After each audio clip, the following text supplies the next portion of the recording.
घर की सारी संपत्ति बाप की है। हाँ, नालायक बेटा भले कह दे कि हमर है, वो अलग बात है, लेकिन सच्चाई तो यही है कि घर की सारी संपत्ति बाप की है।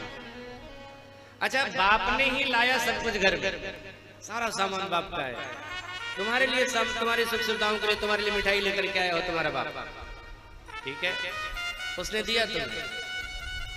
अब उसी के द्वारा लाई हुई मिठाई में से 2 रसमलाई निकाल करके आप पिताजी के सामने लेकर के जाओ, बोले बाबूजी पहले आप खा लीजिए। हम लोग भी खाएंगे, आप ही नहीं लाया है, लेकिन पहले आप खा लीजिए, आप खाइएगा तभी हम लोग खाएंगे। सोचो उस पिता को कितनी प्रसन्नता मिलेगी, कैसा लगेगा उस पिता को जब संपत्ति उसी की है, लाया उसी ने है, लेकिन बेटा जब प्यार से ला करके बाबूजी से कहता है बाबूजी आप भी खाइए, तो जिस तरह से पिता को प्रसन्नता मिलती है, ऐसे ही मेरा भगवान है साहब। उसी ने दिया है, उसी ने सब कुछ दिया है, लेकिन उसी के दिए हुए पदार्थ को अगर हम उसको समर्पित करते हैं तो उसको लगता है कि चलो लायक है। नालायक बेटा बाप से सब छीन छीन करके ले लेगा। बेचारा बाप पेंशन लेकर के आता है, अपना कुछ नहीं, जीवन गुजार दिया एक झोला एक जूता में और 2 जोड़ा कुर्ता में। ऐसे भी अध्यापक को हमने देखा है साहब, पूरी जिंदगी मास्टरी करी और बस कुछ ही जोड़ा जूता जीवन भर में खरीद पाए होंगे। छाता जूता झोला वही रहा। और ऐसा नालायक बेटा होता है कि बाप का पेंशन आता है उसके पहले ही चेक पर साइन करवा के रख लेता है, सेवा का बंटवारा नहीं करता है, लेकिन संपत्ति को बांटने के लिए पहले तैयार हो जाता है। कितना नालायक बेटा है।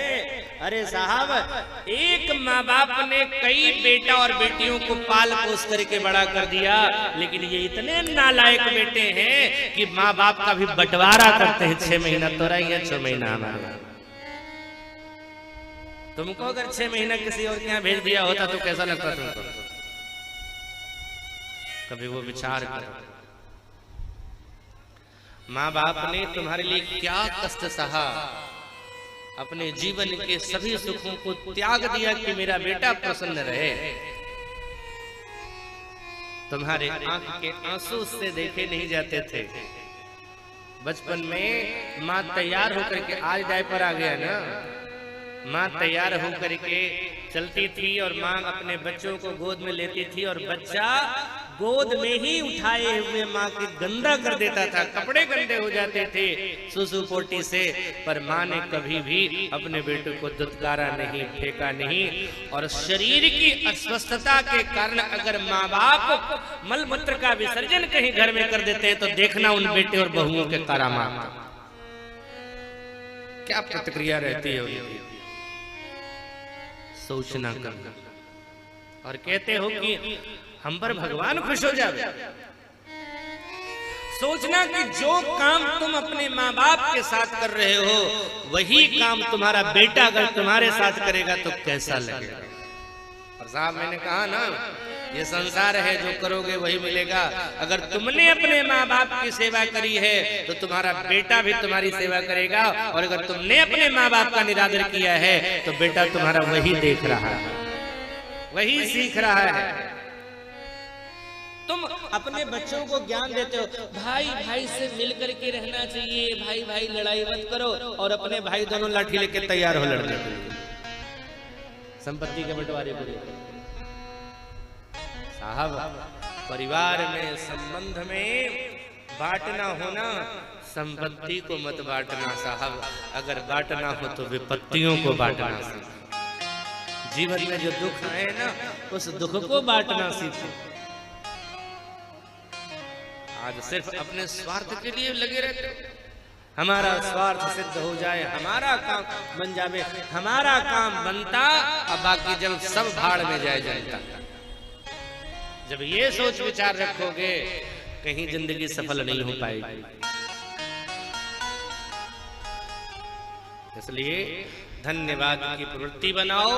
भगवान की पूजा का मतलब भगवान को धन्यवाद देना कि सरकार जो तुमने दिया है मुझे मेरे मालिक ने सब कुछ दिया है, तेरा शुक्रिया है,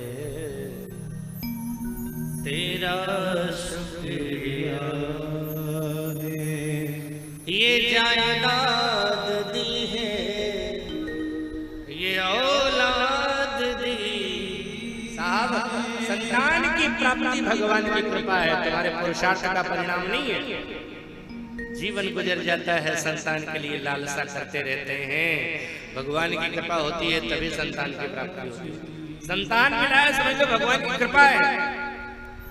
ये जायदाद दी है, ये औलाद दी, और सबसे बड़ी बात मुसीबत में हर वक्त इमदाद दी है। मुसीबत को झेलने की शक्ति दी है सरकार तुमने, तुम ही ने तो जीने के काबिल किया है।